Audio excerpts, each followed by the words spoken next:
ओम नमो भगवते वासुदेवाय. सार्थ सुबोध ज्ञानेश्वरी.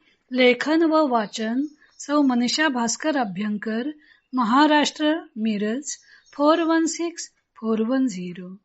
अध्याय 13वा. क्षेत्र क्षेत्रज्ञ योग. अज्ञान लक्षण भाग 7वा. विषय सेवन आणि अभाव. ओवे आहेत 702 ते 712.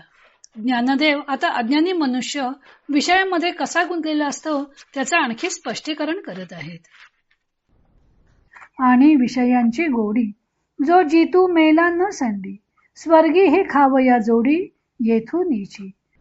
आणि जिवंत अथवा मेला असला तरी जो विषयांचे प्रेम सोडित नाही व मेल्यानंतर स्वर्गातही खावयास म्हणजे भोगावयास मिळावे म्हणून जो येथूनच सामुग्री म्हणजे सकाम कर्मे करून ठेवतो.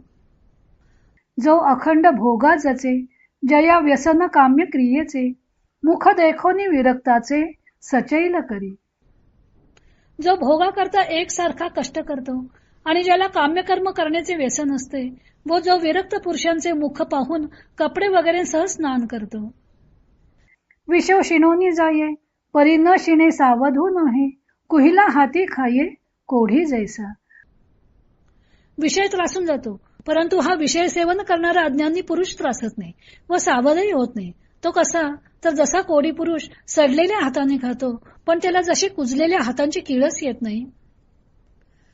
खरी टेको नेदी उडे, लातवनी फोडी नाकाडे, तरी जेवी न काढे मागवता खरू.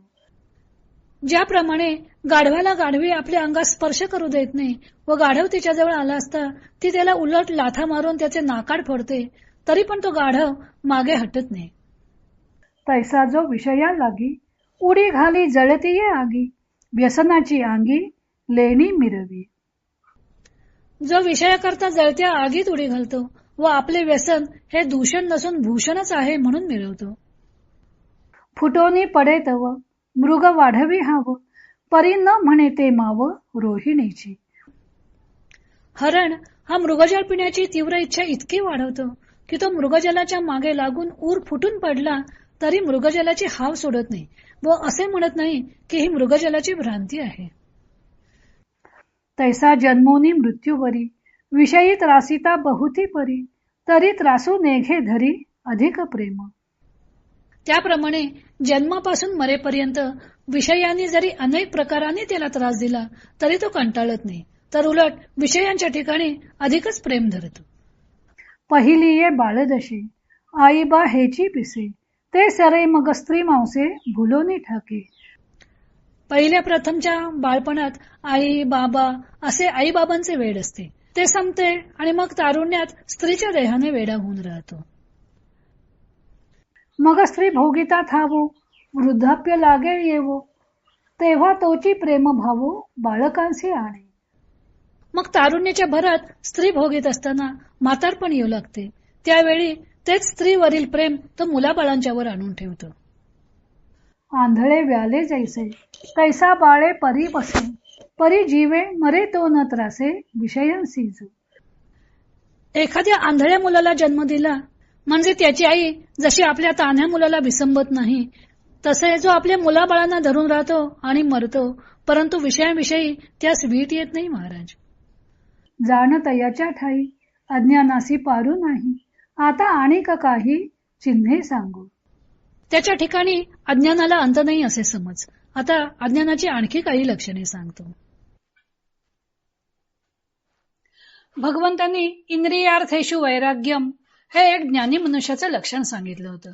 ज्ञानी मनुष्य इंद्रिये सर्व विषयांपासून आवरून ठेवतो, विषयांकडे ढुंकूनही पाहत नाही. या उलट सर्व विषयांमध्ये रममाण होणे हे अज्ञानी मनुष्याचं लक्षण झालं. अज्ञानी मनुष्याचा आत्मविनिग्रह कसा टिकत नाही ते ज्ञानदेवाने सांगितलं होतं.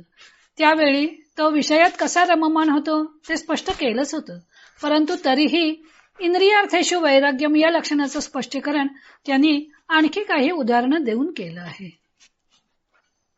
ज्ञानदेव सांगतात की आयुष्यभर हा मनुष्य विषयांच्या मागेच लागलेला असतो, परंतु मृत्यूनंतर सुद्धा विषय भोगायला मिळावेत अशी त्याची आशा काही सुटत नाही. मृत्यूनंतर स्वर्गातील उपभोग प्राप्त व्हावेत म्हणून इहलोकी तो सकाम यज्ञ करत असतो. कारण भोग मिळवणं हेच त्याचं एक प्राप्तव्य असतं. विरक्तीबद्दल त्याला इतका तिटकारा असतो की विरक्त मनुष्य पाहून तो सचैल स्नानही करेल. एक वेळ विषय त्रासून जातील, पण या मनुष्याला विषय सेवनाचा कंटाळा येत नाही. सावधानता त्याला माहीतच नसते. अर्थातच तो परिणामांचा विचार न करता विषय सेवन करत राहतो.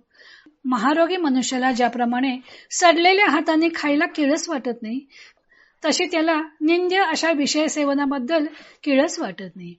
गाढवीने लाथा मारून नाकाड फोडलं तरी गाढव मागं हटू नये, तसा तो विषय सेवनासाठी निर्लज्ज झालेला असतो. जळत्या आगीत उडी घेण्यासही मागे पुढे पाहत नाही. जळत्या आगीत उडी मारून अंग भाजून मृत्यू येणार हे माहीत असूनही आगीत उडी घ्यावी तसं त्याचं वागणं असतं. विषय सेवनाने पुन्हा पुन्हा जन्ममृत्यूच्या चक्रात अडकून पुन्हा पुन्हा दुःख भोगावं लागतं. हे माहीत असूनही तो विषय सेवन करण्याचे सोडत नाही. आणि महत्वाची गोष्ट अशी की त्याला विषय सेवनाची लाजही वाटत नाही. आपण विषयी आहोत हे त्याला भूषणावहच वाटतं. मृगजळात पाणी असतं का? पण पाणी आहे असं भासतं. तसंच विषयात सुख नसूनही त्याला विषयांमध्ये सुख आहे असं वाटत असतं. वास्तविक सर्व सुखाचा आराम असा भगवंत आपल्या अंतःकरणातच विराजमान आहे. याचा त्याला पत्ताच नसतो व तो बाहेर सुख शोधू पाहतो. त्यामुळे मृगजळामागे धावणाऱ्या हरिणाप्रमाणे त्याची स्थिती होती. विषयामागून धावतो, पण सुखाचा थेंबही मिळत नाही. आयुष्यभर जरी विषयात सुख मिळत नाही असा अनुभव आला तरी विषयामधून सुखप्राप्ती होईल ही आशा काही त्याला सोडत नाही. विषयोपभोग घेता घेता मृत्यू आला तरी बेहत्तर अशी त्याची वागणूक असते. फक्त वयानुरूप विषयांची आवड बदलते इतकंच. लहानपणी आई बाबा म्हणणारा तरुणपणी स्त्रीच्या नादी लागतो व म्हातारपणी मुलांच्यात गुंतून राहतो. कारण म्हातारपणी तो मुलांच्याकडे आपला आधार म्हणून पाहत असतो. आई आपल्या मुलावरील मायेनं आंधळी झालेली असते. त्यात मूल जर अंध विकलांग असेल तर त्या मुलाचे करणे तिच्या आवाक्या बाहेरचं असलं तरी ती त्याच्यासाठी खस्ता खात असते. तसंच अज्ञानी मनुष्य विषयांत होऊन आपल्या परिवाराचा लोभ धरतो, त्यांच्यासाठी खस्ता खात असतो. पुढे ज्ञानदेव अज्ञानी मनुष्य अहंकारी कसा असतो त्याचं वर्णन करणार आहेत. तो भाग आपण उद्या पाहू.